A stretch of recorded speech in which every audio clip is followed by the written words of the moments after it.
Landcom was created in 1976 by the New South Wales Government to moderate the housing market, stabilise land supply and support the development industry.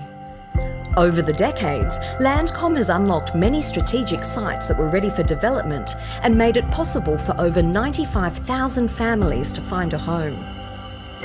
Green Square Town Centre, Hunterford, Rouse Hill Town Centre and Oran Park Town are just a few of the many successful and groundbreaking developments achieved with our industry partners.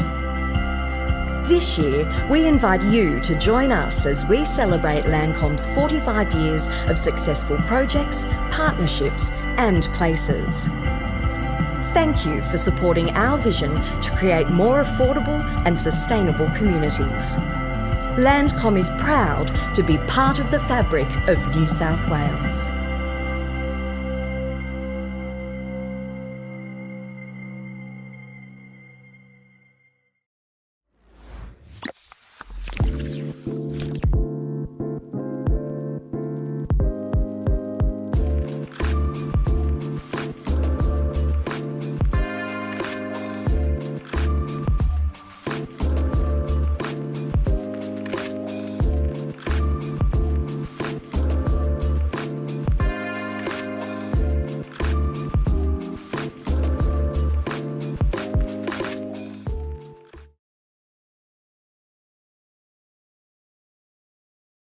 Wurundjeri Woiwurrung people to today's CEDA livestream discussing empowering First Nations people through housing. My name is Broun and I'm an Associate Director of Programming with CEDA. Wherever you are today and wherever you work, live and play, we acknowledge the traditional custodians of the country we are meeting on. We recognise their continuing connection to the land and waters and acknowledge the stories, traditions and living cultures of Aboriginal and Torres Strait Islander peoples on this land and commit to building a brighter future together.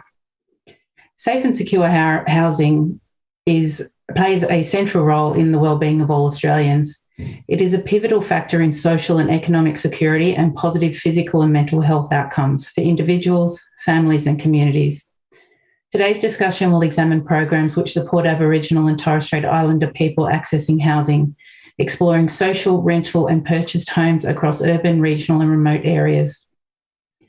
We continue to build on CEDA's purpose to improve the lives of Australians by enabling a dynamic economy and vibrant society through examining issues such as Indigenous empowerment and housing, affordability and accessibility.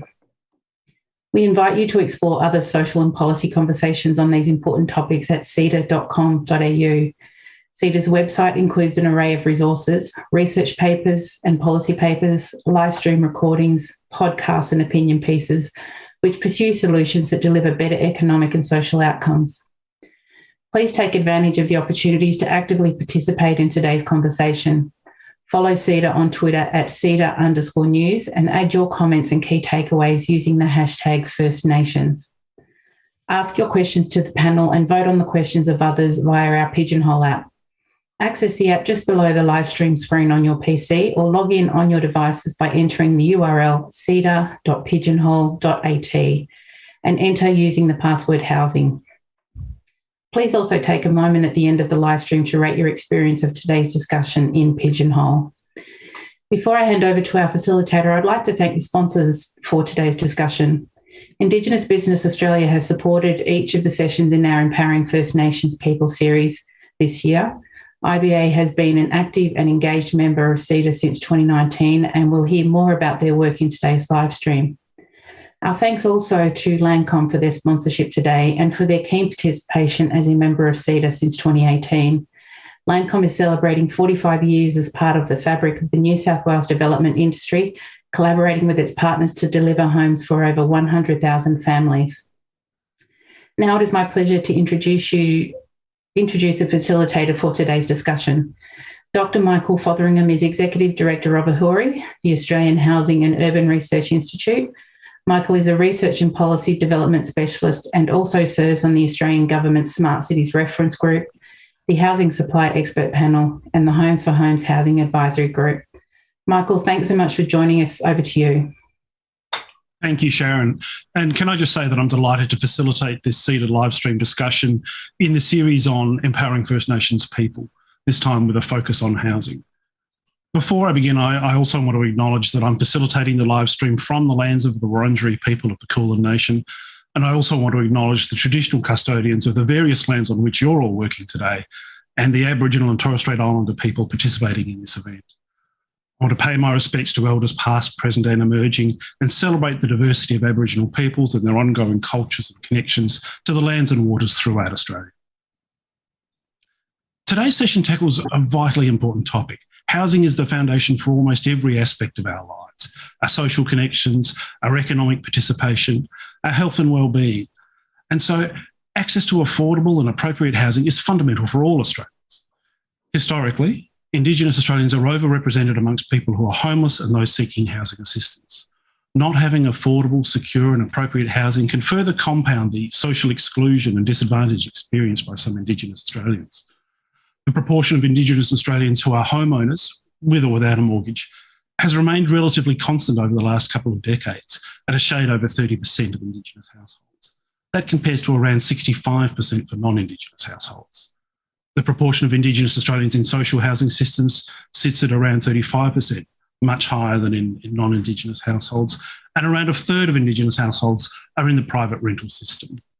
There are a range of challenges for Indigenous Australians in each of these tenures, and these challenges vary amongst remote communities, the regions and urban centres. And as I said, our First Nation peoples are significantly overrepresented in the homeless population. Indigenous Australians constitute around 25% of the clients accessing specialist homeless services. In 2008, the Coalition of Australian Governments agreed to 6 targets for closing the gap on Indigenous disadvantage, relating to life expectancy, child mortality, access to early education, early childhood education, educational attainment and employment outcomes. Safe and appropriate housing was identified as a fundamental requirement for addressing these issues, and the National Partnership Agreement on Remote Indigenous Housing, NAPARI, was initiated to address this. Through NAPARI, the Commonwealth allocated around $5 million to NAPARI and the National Partnership on Remote Housing, which delivered significant housing outcomes, including the construction of around 4,000 new homes and refurbishment of over 7,000 homes across 300 remote communities. But the NAPARI agreement hasn't been renewed. Instead, there are a range of different agreements in individual jurisdictions. And in 2020, Closing the Gap added a key outcome that Aboriginal and Torres Strait Islander people secure appropriate, affordable housing that's aligned with their priorities and needs. And under that outcome, a target's been set that by 2031, the proportion of Aboriginal and Torres Strait Islander people living in appropriately sized, not overcrowded, housing increases to 88%. Now, I won't speak at length on these challenges or the policy frameworks we have. Instead, today, we have an excellent panel of experts who'll open the discussion with a range of perspectives. So I'm joined today by Jody Broun, Chief Executive of Aboriginal Housing Office in New South Wales, Leeanne Caton, the Chief Executive of Yilli Housing in the Northern Territory, Kirsty, the CEO of Indigenous Business Australia, and Trish Rigby, the General Manager at Northern Land Council. I'll invite each of the panellists to provide some opening remarks before we open out to the Q&A section of the live stream. So don't hesitate to submit your questions through the Pigeonhole system. Now, though, I'll start by inviting Trish Rigby to make her opening comments. Morning, Michael and panel members. I pay respects to all Aboriginal and Torres Strait Islander peoples from across the nation and all those that came before us, especially my own people, the Metakitu people. And thanks, CEDA, for asking the Northern Land Council to be on this panel. Today, I will focus on remote housing from a policy and advocacy lens. And it's important to stress that in the NT context and from an Aboriginal point of view, remote housing means the provision of housing, whether situated on homelands, satellite communities, outstations, or in major communities. History shows that policy flip-flopping on Aboriginal affairs and the provision of remote housing has been slow-paced, and any progress is totally dependent upon the political orientations of the day. If you think of the generations of Aboriginal families who were born non-citizens of this country, then you understand that the impacts of Australia's assimilation policy in Indigenous affairs are relevant to today's discussion on housing. It has been less than 50 years ago that the Commonwealth disbanded that policy towards a self-management or self-determination policy. At that time, the Commonwealth had total responsibility for the provision of infrastructure, education, housing and health to communities and homelands. It wasn't until self-government in 1978 that the responsibility of major communities was transferred to the Northern Territory Government.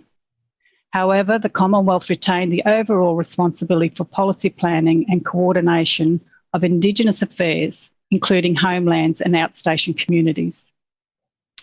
And as you may be aware, between 2005 and 2008, with political expediencies, pieces of legislation were introduced, totally fracturing any notion of community-controlled remote housing or self-determination.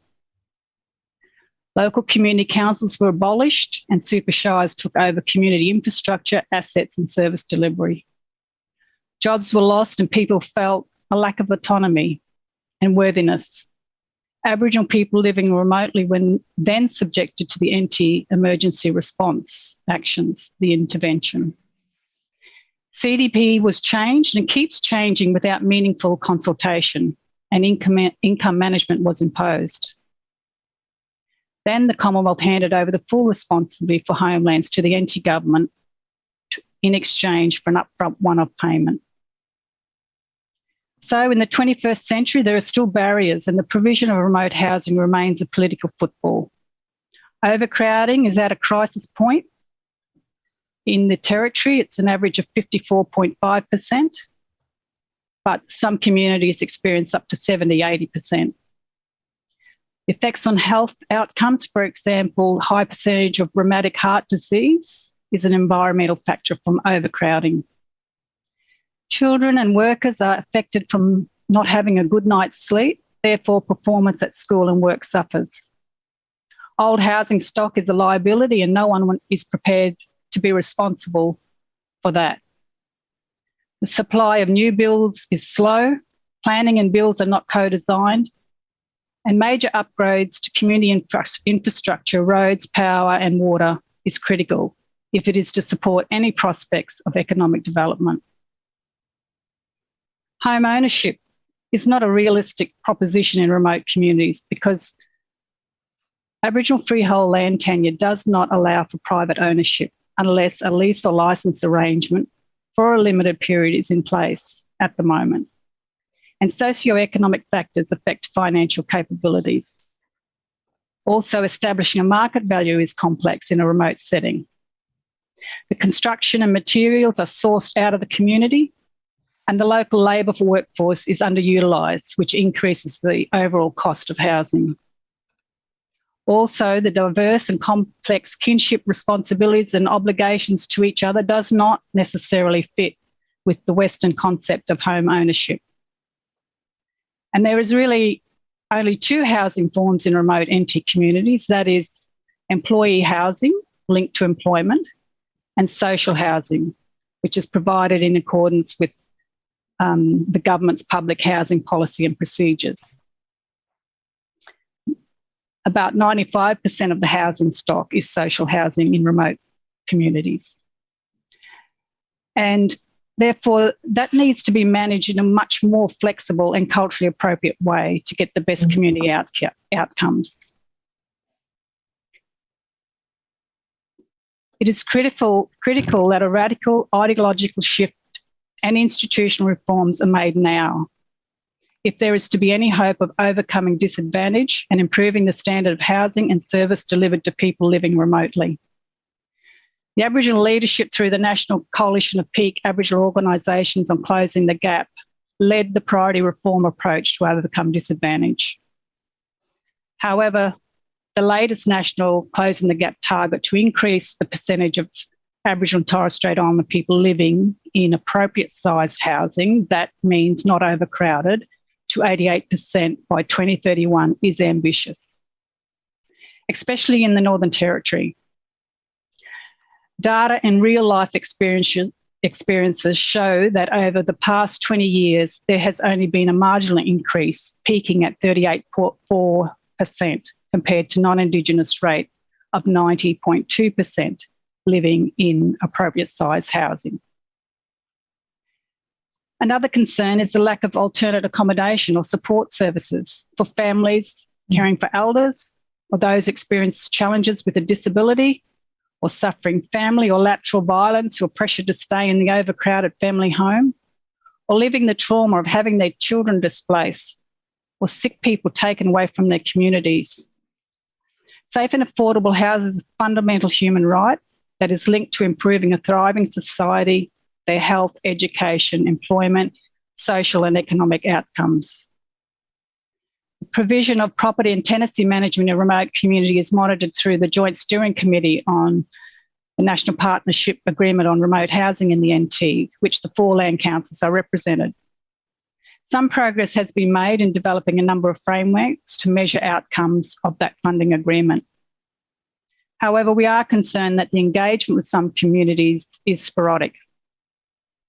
Some communities having zero employment and zero business outcomes from the contracts awarded, and limited input into the co-design of housing that incorporates healthy habitat principles and climate change adaptation and mitigation strategies. And the transition to an Aboriginal community control housing system remains aspirational without serious reforms and investment in the remote housing sector. It is worth noting that the importance of sustainable homelands as a relief valve and culturally safe place was acknowledged during the onset and continuation of the COVID-19 pandemic. Research suggests that the positive socio-determinants of living on homelands and caring for country outweigh those in overcrowded growth towns, and that the commentary that homelands are cultural museums or lifestyle choices could be countered if a detailed cost-benefit analysis was undertaken. So it is unacceptable that the basic human rights remain aspirational for the next generation. The road is long, and we need change makers to challenge the status quo and to ensure that Aboriginal people are at the forefront of decision making and government investments match the targets committed to, and that the institutional reforms are implemented to bring about the desired outcomes. Thank you. Thank you very much, Trish. We'll now turn to Leeanne Caton for your opening comments. Unmuting myself. Good morning, everybody, or good afternoon, wherever you may be. I'd also like to pay my respects to the Aboriginal people around this nation and the countries and the land that everybody is working and living on at the moment. I'm on Larrakia country, so I pay my full respects to Larrakia people. Thanks, Trish. That was great. I'm going to talk more from an operational level now in relation to what Yilli Housing and also the Aboriginal Housing Northern Territory incorporated body that's been established to look at some of the issues surrounding housing, both urban, regional, remote. So as we probably are all aware, public housing keeps people in poverty. You need to be at the lowest rung of the socio-economic ladder in order to get onto the public housing wait list. You have to maintain that status quo for the duration of the wait list. And in the Northern Territory, we're looking at 8 to 10 years. And then once you are allocated a property, you are then expected to maintain that same status in the economic environment, which means people actually decline job offers in order to keep their houses. I can give you an example of a family that was in a house for 12 years, single mum with 5 children, oldest child, graduated year 12, got herself a traineeship, and the family had to be evicted from the house because that economic level went over the threshold. So what's happening in the Northern Territory is that there's been a big focus on remote housing, as Tricia said, also urban. In 2015, there was a huge Aboriginal remote housing forum that was attended by nearly 300 people. From that, one of the outcomes of that forum was that Aboriginal Housing NT be established. So there was another conference in 2018 which followed on. We got the commitment of the Chief Minister to go ahead and establish Aboriginal Housing NT. On the Aboriginal Housing NT is made up of 12 directors from community housing providers around the Northern Territory. Some of them have a core business of housing. Many of them have housing as a program under their umbrella. But anyway, in the 2019 Ahuri conference, Aboriginal Housing NT became incorporated. There's been a Human Rights Award won for that board on the most linguistically diverse board in Australia, and we're very proud of that. But we're more so proud of the fact that this year we signed an MOU with NT Shelter, Aboriginal Housing NT and NT Shelter, so that we can have a stronger lobby voice to government. And, because there are a lot of non-Aboriginal people also that fit into this category in relation to public housing. We launched our strategic plan this year also, and we have just been successful in getting 5 years of funding to the value of $3.7 million to look at assisting all of the director organisations on Aboriginal Housing NT to get nationally registered under the Nationally Regulatory Scheme for Community Housing. The organisation I work for was the first in the top end to become nationally registered, and we followed South Australian Affordable Housing. So now there are 4 organisations that sit on Aboriginal Housing NT that have achieved national registration, which is a requirement of the government in order for them to consider transferring stock over to us. They need to be sure that we have the capability and capacity to actually manage their stock. So we're in the process now of negotiating with the NT government for up to 200 stock transfers over to community housing. And one of the reasons that this is so important is that community housing providers will change the status of the house to suit the needs of the family. So you may come in under the social housing, but then you can actually transfer over to community and affordable housing, which will then encourage you to actually get out there and seek employment and for the kids to be able to go to school, and there's no repercussions on the family for actually trying to achieve economic independence. So then we would look at, programs to assist people to buy in the urban areas if that was their area of interest. But with AHANT, as I said, there are 4 community housing providers that are now registered. There is another one, Jalalakari, who is in the process of achieving registration. And once that occurs and stock transfers are handed over to regional centres, then we can actually start looking at providing our own property and tenancy management services to people in regional remote areas. Now, the thing is, some years ago, there was an expectation from government that remote people would have to move to the bitumen for employment.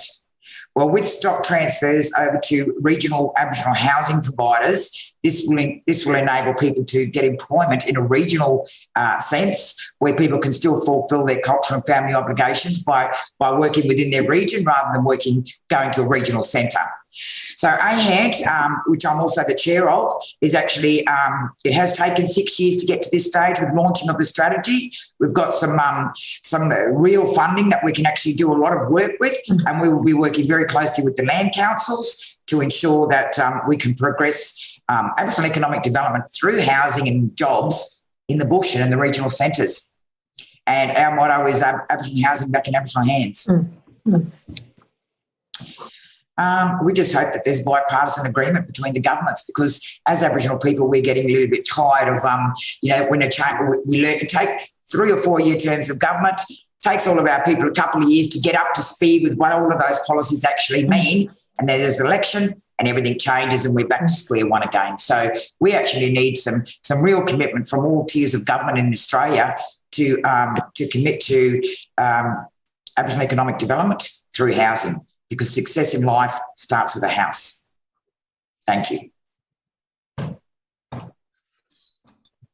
Thank you, Leeanne. That was fantastic.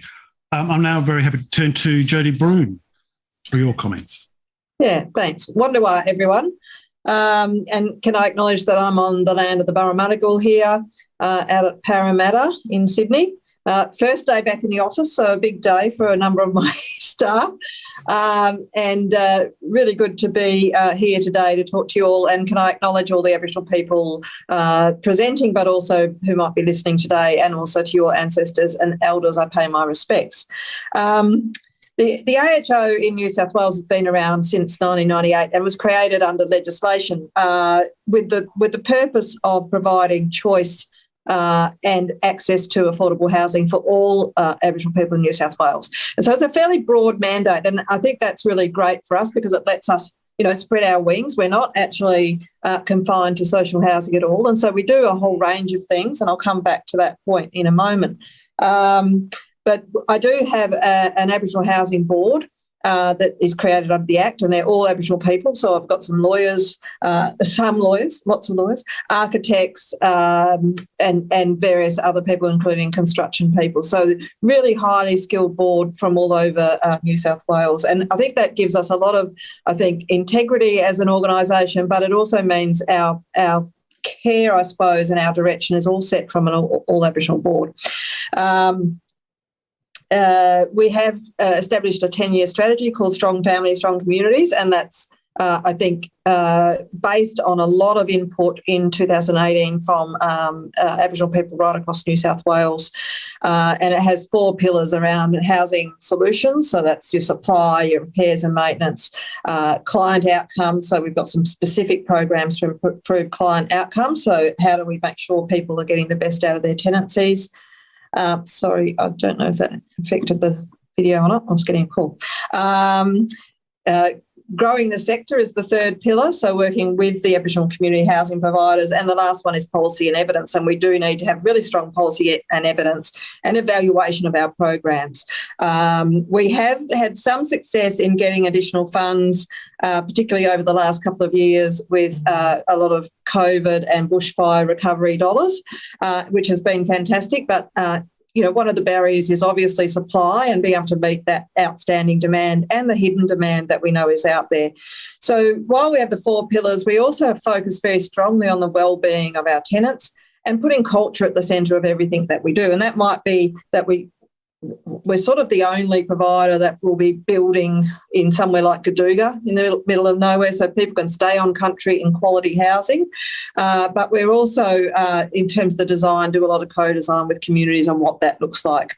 And I sort of see our 3 outcomes as housing our most vulnerable in our social housing, but diverting people from social housing as the second one. And that might be into private rental, but also might be into home ownership. And the third one is to empower individuals and communities, and that might be through employment, it might be through the sort of plans we do with individual families through our Service Our Way program, but it is also through our community housing providers and making sure that they're strengthened. And of course, closing the gap has the targets around housing and overcrowding, which based on the data is largely met in New South Wales, but there's still, for me, a lot of hidden demand out there that we need to acknowledge and actually meet. But also there's some work to be done in the reform area in working with the community housing sector. And so we have, as I said, a whole pillar in that area, but lots of work going on in that space, and see that as the direction. Now, I think Leeanne spoke about property management transfers. So we're in the midst of that at the moment. We have about 1,000 of our 6,000 properties already out with the sector, and we're in the process of transferring another 1,500 currently. We've just done about another 400. And that's to do 2 things: to build the capacity of that sector, but also make sure tenants are getting that culturally appropriate service from their provider as well. So that's been some work we've been working in partnership with both our Aboriginal Community Housing Industry Association, ACHIA, but also the State Land Council in New South Wales. And we've been working on those reform areas, as well as running some workshops on sector visioning. What does this look like in 5 or 10 years' time has been the question for us. As I said, we did get a lot of additional dollars through various budget processes. All up, we're up at about the 300 million mark over the last sort of 18 months, including 43 million announced last year. And we've put a fair proportion of that into Aboriginal community-owned houses, either through LAUCs or community housing providers. So we did an EOI. They had to come to us. It's all there. It's then delivered by them. It's not us saying we're going to come out and fix all your houses. They actually tell us what you want. You get assessed against the criteria, and had to be shovel ready because we have to spend all this money by June 22, the first lot.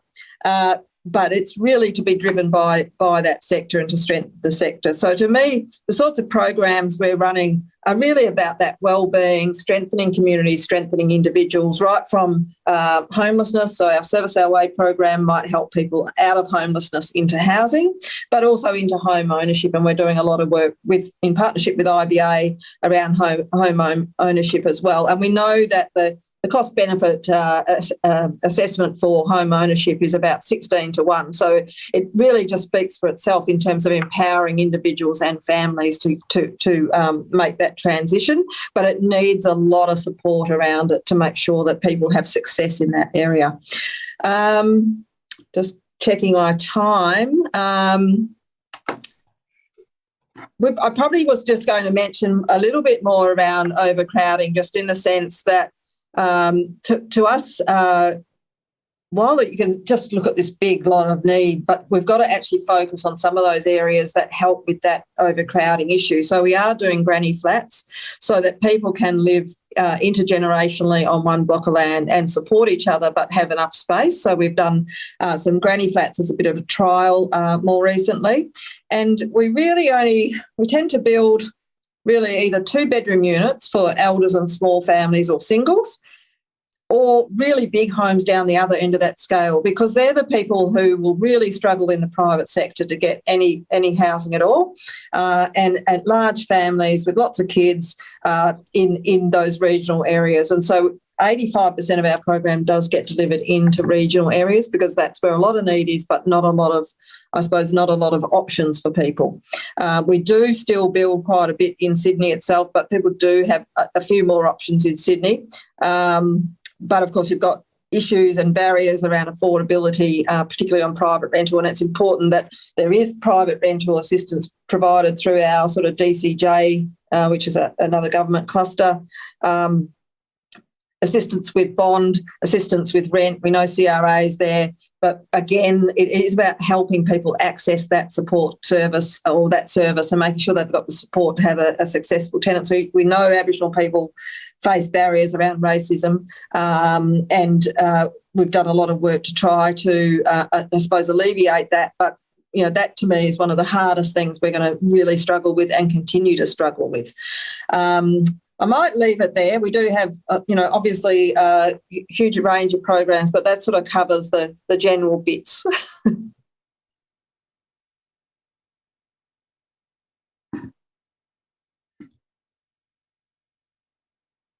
Thank you, Jody. A lot to cover there in a short time. Huge amount. And a great deal of work going on. Our final speaker from the panel today is Kirsty Moore at Indigenous Business Australia. Kirsty. Thank you, Michael, and thank you to all my panellists for such thought-provoking speeches so far. I'd like to acknowledge that today I'm calling you from Wajik Noongar Budja here in Perth, Western Australia. Acknowledgement is particularly important this month as we celebrate Indigenous Business Month with the theme Powering the Indigenous Economy. And that is a practical call out to the Indigenous sector and all of us as its allies to advance conversations like what CEDA has put together with this Indigenous series and promote the economic contributions of Aboriginal and Torres Strait Islander people. At IBA, we have been delivering the Indigenous home ownership program for over 45 years and have a majority Indigenous board. We provide home loans to Indigenous Australians who are not able to access finance from a mainstream bank. And this is typically due to a range of barriers, including lower incomes, lower savings, and a lack of credit history.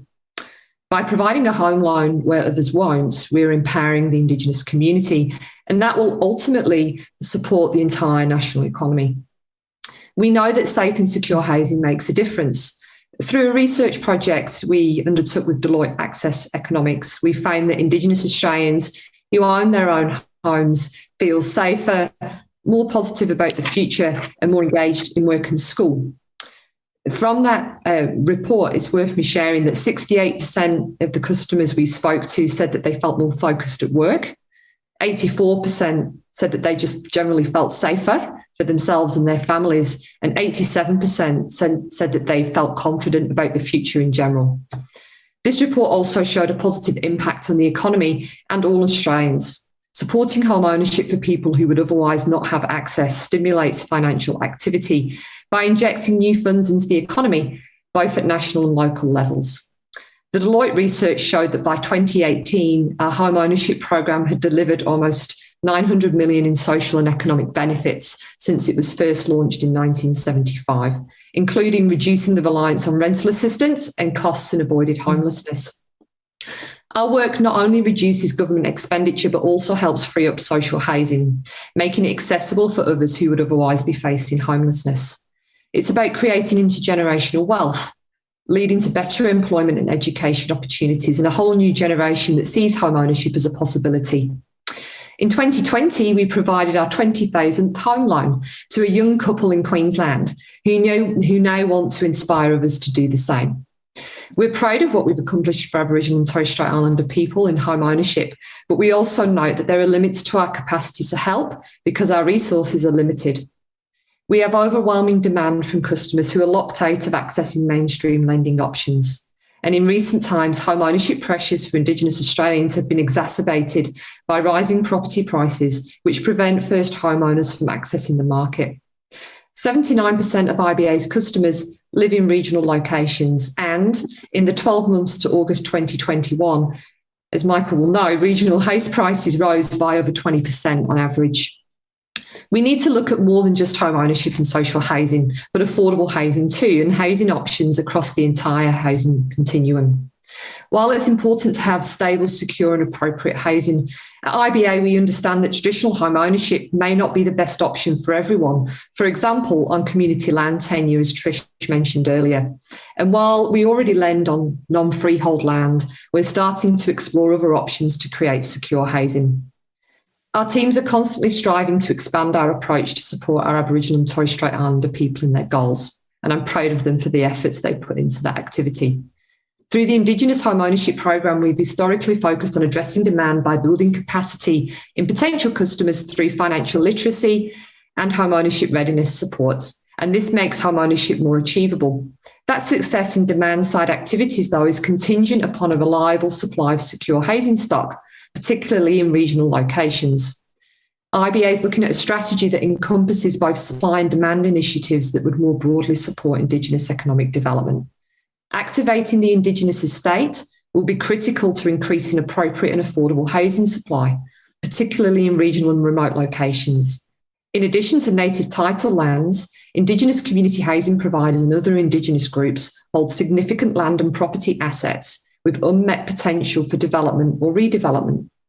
The Indigenous land estate, including native title determinations, covers about 51% of Australia's landmass. So the potential is huge. By working with Indigenous organisations to activate their land for housing development, there is real opportunity to not only empower Indigenous communities to create appropriate housing for their own needs, but to improve housing for all Australians. So with so much opportunity, what does the future look like? Well, we'll continue to seek non-traditional ways for customers to overcome affordability issues, and we'll support Commonwealth Government initiatives in this space, such as the First Home Loan Deposit Scheme, of which we are an approved lender. Thought leadership and advocacy on new ideas will inform future directions, as will partnership opportunities where we leverage the capability of others, like our mainstream banking panel partnerships, which were formed in late 2020, and with state and territory governments, such as the partnership we have with Jody in New South Wales Aboriginal Housing. Finally, we're keen to learn more and understand more about the housing needs of Indigenous Australians into the future, and we've commenced discussions with Ahuri to explore a potential partnership to generate focus on Indigenous housing even, informed by Indigenous demand. There's a lot to unpack here. An awful lot has been said today, and I very much look forwards to the future discussion. Thank you very much, Michael.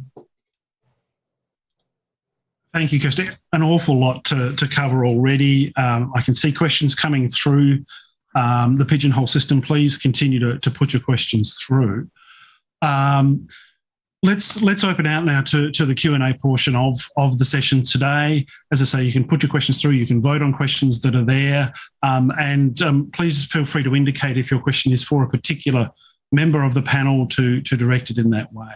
But to start the discussion, I'll first invite Nicole Woodrow, who's the Development Director, Partnerships and Business Development at Landcom, to ask the first question to the panel. Good afternoon, everyone. I would like to acknowledge the traditional custodians of the land on which I come to you today, the Wamedigal country, and pay my respects to the elders past, present and future. And I would like to extend that respect to Aboriginal and Torres Strait Islander peoples present today. Thank you to all the panellists. It certainly provides a clear picture on the continuing issues that Aboriginal people face in securing safe and secure housing. In New South Wales, there are many challenges in the delivery of Aboriginal housing. And whilst the New South Wales Aboriginal Land Rights Act has previously seemed somewhat removed from other pieces of planning and housing-related legislation, there appears to be a move towards addressing the inconsistencies between policy and legislation. I have a couple of questions for the panel today. So my first question is, what is the most necessary and targeted reform needed to ensure Aboriginal people can access safe and secure housing? It's a big question. It is a big question, isn't it? I thought after Jody's chat, I thought that might be quite an interesting one for Jody. Not to put her on the spot, but we're not going to start with the low-hanging fruit. We're going to go for the real thing. Jody, would you like to start? Yeah, sure.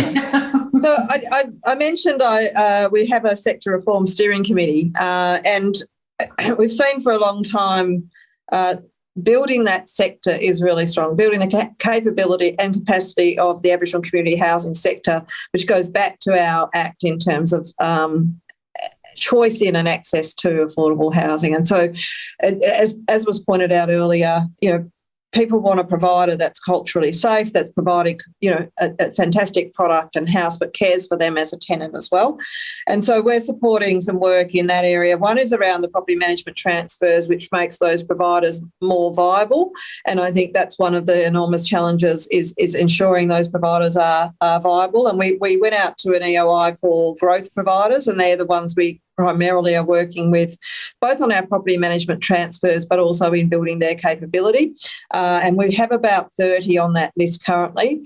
I think one of the challenges has been that that we could list probably 190 providers, including a lot of louts, and they're not all equal. And we can't, I suppose, disperse the support that broadly that it actually has little outcome overall.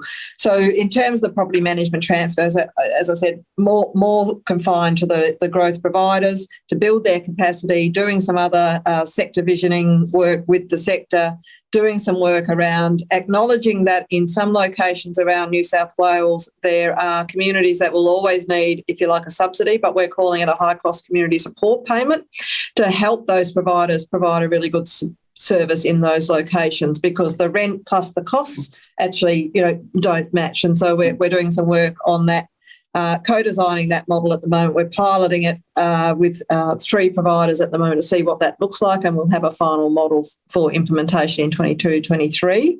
But supply is one of the biggest things. Even if all of our 6,000 houses go to the sector, that'll make about 10,000 in the sector. It still won't meet the outstanding need out there. So, yes, there's another, I suppose, mainstream service should also be brought in, and mainstream community housing providers. I think sometimes we have this narrow field of vision that says all the Aboriginal housing needs to be met by AHO and some Aboriginal community housing providers, but there's a much bigger picture out there as well. And we need to work closely with our colleagues in the broader and mainstream, both community housing and social housing. Thanks, Jody. Leeanne, could I perhaps turn to you to add to that? Are there further perspectives from where you're sitting in terms of the most necessary and targeted reforms? On mute. I'm also going to invite Trish to comment on this. I believe that, Trish and the land councils are part of the joint steering committee that's works with the NT and the Commonwealth Government. But basically what I've said before is sector reform does need to occur. We need some major systemic change in bureaucratic processes and bureaucratic ways of thinking. We have demonstrated many times that Aboriginal community housing providers can actually manage Aboriginal tenancies better than the bureaucratic government departments. So, look, fully supportive. I sit down at a lower level under the Joint Steering Committee. Trish, I don't want to put you on the spot, I'm sorry, but I have, in relation to sitting on that Joint Steering Committee for the reform from both the 2 tiers of government, but in relation to managing the exorbitant amount of money that's come over from the Commonwealth Government. Sorry about that. Am Am I right to go, Michael? Please. Yep. I think part of the Joint Steering Committee, there are some limitations on what the Land Council does. I mean, we've introduced some reform areas and that we're monitoring the implementation, but it's around the capital investment, where the houses can go, when they can go. The Land Councils don't have any say over the expenditure. So I think in the next partnership agreement, which is a couple of years away, there has to be an equal partnership with Aboriginal people, both Commonwealth and Territory. But adding on to that, as Jody and Leeanne alluded to, there are other partners, especially industry and training providers, etc., that, group that needs to come together. But I think reforms what are needed in the NT in the remote area is to reduce the overcrowding. So every effort to reduce that and to support the work that the Aboriginal housing of the Northern Territory is finally growing into something with support from government. If I could just make another comment, Michael, if that's okay. We need to break down this sort of thought processes where a lot of the government funding bodies focus on the Aboriginal organisations, Aboriginal community housing providers. They focus on their weaknesses and deficits. When once you complete that national regulatory process, I think that there should be some credit given on our strengths and successes that we can, in the way that we do our business. We are able to provide a more culturally appropriate service to our tenants. But the other thing is, if we first of all, we'd be looking for property and tenancy management for either a 20-year lease, which would then enable us to go to banks and leverage off those leases. We've already done our economic analysis where the government gives us 30 properties, we can turn that into 38 properties. So, we don't want to be dependent on government for the rest of our lives. We would like to become financially, economically independent. So it's about thinking in a more creative way, which I'm sure the other people on this panel will agree. We want Aboriginal housing back in Aboriginal hands, and we will now use that money to go and build further stock. So, like I said, it's about the government funding bodies having faith in us having passed our registration processes, that we actually know what we're doing, and we can put our hand on our heart and say we are just as good as any other housing provider in this country, and we need the opportunity to demonstrate that. Yeah. Thank you. Thanks, Leeanne. That's terrific. Kirsty, IBA has a national footprint, a Commonwealth-owned entity. Although I'm conscious of time, I wonder if you'd like to just add anything on the most necessary reforms. Well, just briefly, I mean, I think all has been said, and perhaps the most pertinent point being the fact that we must recognise the strengths of the Indigenous sector and their ability to deliver services well in an appropriate way.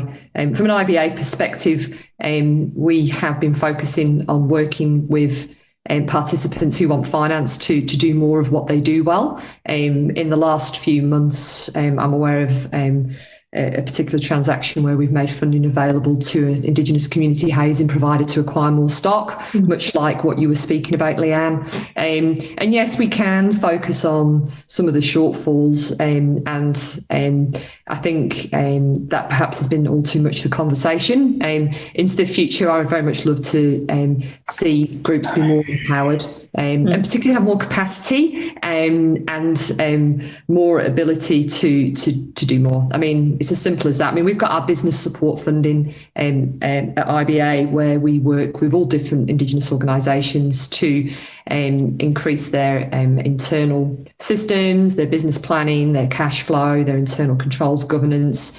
And we've been working to make that available to Indigenous housing providers as well. And that could be a specific offering for us into the future. Thank you, Kirsty. Nicole, you mentioned that your question was in two parts. Have the panellists anticipated the second part, or was there more? I think it's been touched on a little, but the question was, what can governments do to support a practical outcome of more homes for Aboriginal Australians? So something, I suppose, a bit more practical that the government could provide.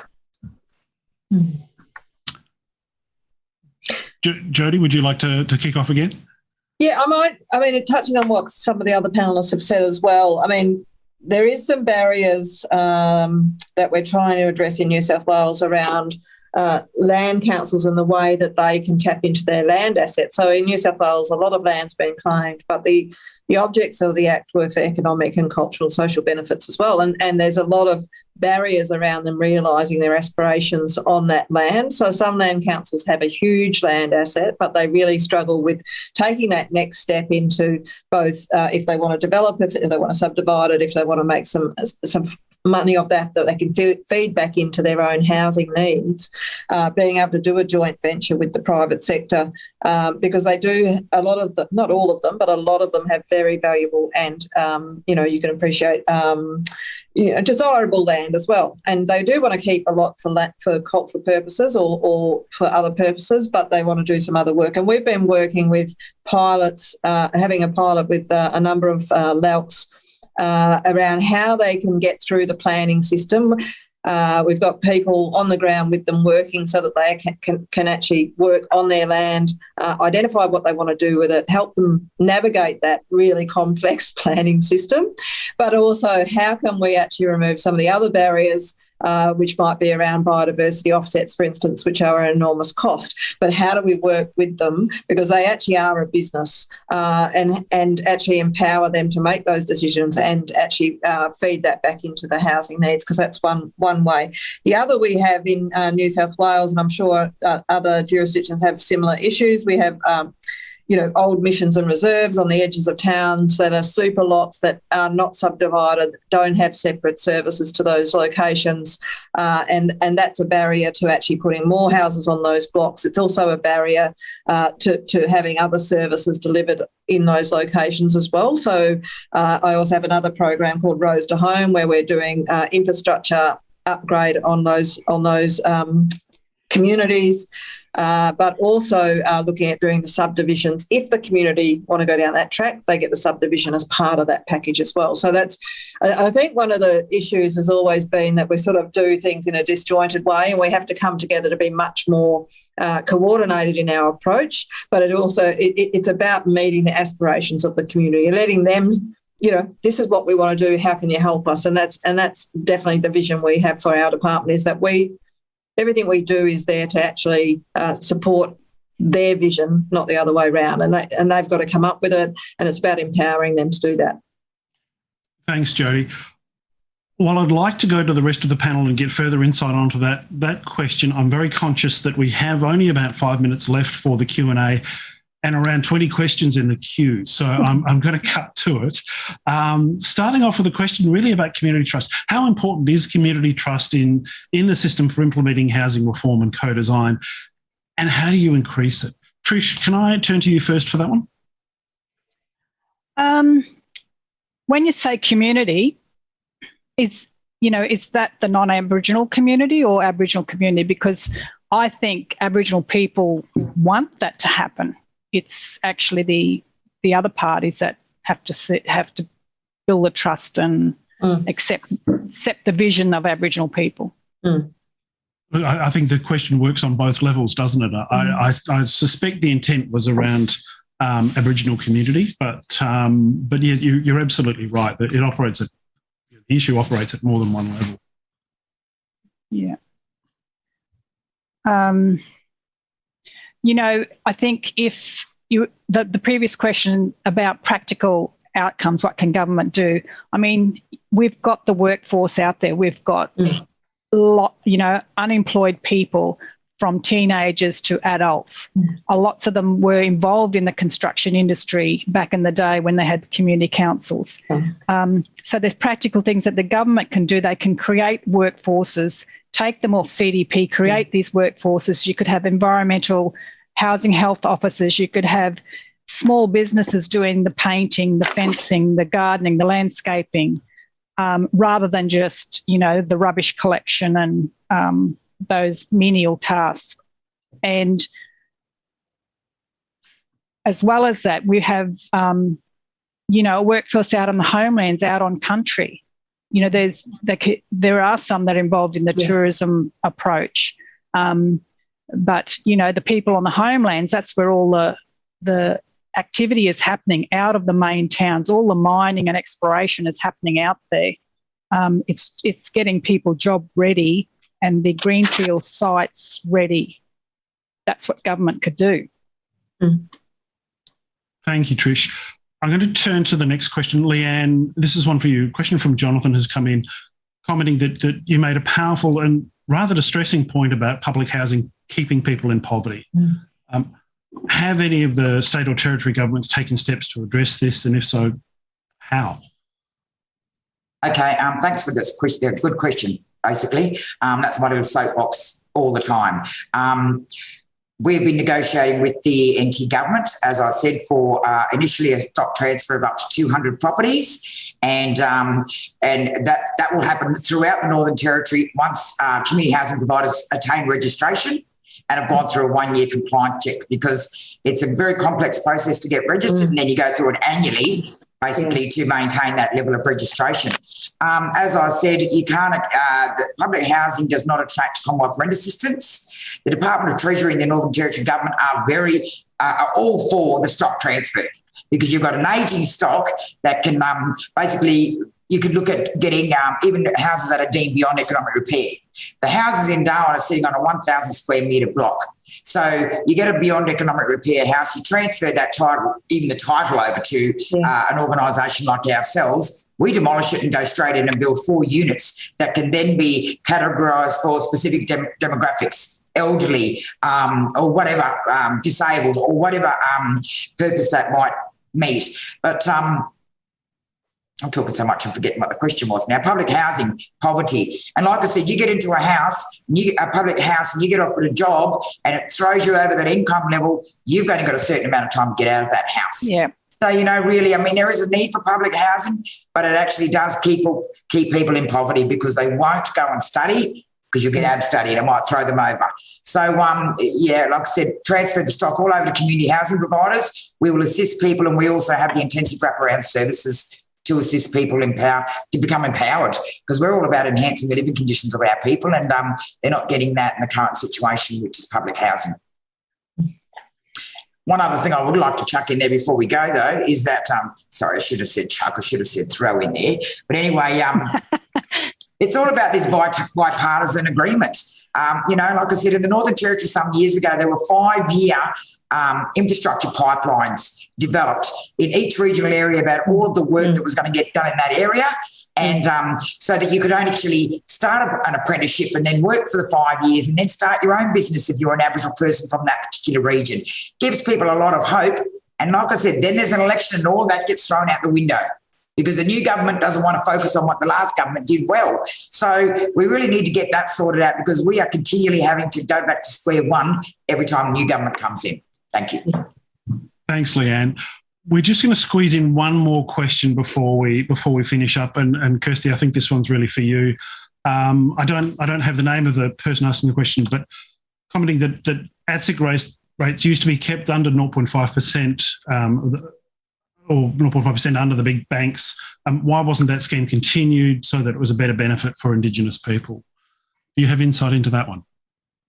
I can't talk too much about the olden days of ATSIC. However, our current pricing for our home loans at IBA has a significant discount to market. So we very much keep an eye on market rates, particularly we look at the big 4 banks and a couple of credit unions, and that basket of rates we then discount. And so the starting rates that we offer to our customers, very much depending on their income level, can be really quite low, as low as, sub 2% at the moment. And that is in reference to, making sure and recognising the fact that our customers do start from a lower base than non-Indigenous Australians with that lack of intergenerational wealth. So I do think that we do offer quite substantial pricing differential to the mainstream banks. However, our pricing does increase over time as the customer circumstances hopefully improve, with a view to transitioning those customers to the mainstream sector, because for us at IBA, our success is very much driven as well by measuring how many customers have moved on and left us. We want to be with our customers for as long as they need us, but if IBA customers can ultimately refinance, then that's a good outcome for everybody. And that capital is ultimately then recycled back so we can make more home loans. And just briefly, Michael, that earlier question you asked Leeanne, and I don't want to disrupt for too long, but the West Australian government, my understanding is, did trial a scheme, and I don't know whether it's still in operation, but up in the Pilbara, where for a couple of years they removed the income cap. So if people did get a job in the mining sector or wherever, they weren't evicted from their social housing property in recognition of the fact that this was a significant issue. I don't know if that's being continued elsewhere, but certainly that was a good model, I think, that should be considered. Yeah. Thank you, Kirsty. Time has beaten us once again. It's clear that we could continue with the queue of questions that we have, and I apologise to everyone who asked a question we didn't get to, which was the majority of the questions, I'm afraid. We could clearly fill another hour, probably several more hours, but we don't have that time available. I really want to thank the wonderful speakers for their contributions and their time today. It's been a really rich discussion. Thank you to everyone who is watching and contributed great questions and voted on those questions. I want to thank the event sponsors, Indigenous Business Australia and Landcom. And please ask everyone watching to take a moment to rate the event as an experience using the Pigeonhole app. And keep a lookout for the post-event email, which will include a link to today's live stream recording. And please do stay in touch with upcoming discussions via CEDA.com.au, where you can register for the next CEDA live streams, including on October 29, More Than Mining, Future-Proofing WA's Economy, and on the 16th of November, another in the Empowering First Nations Peoples series on higher education and VET systems. So until we see you again, hopefully in person, thank you for joining us today.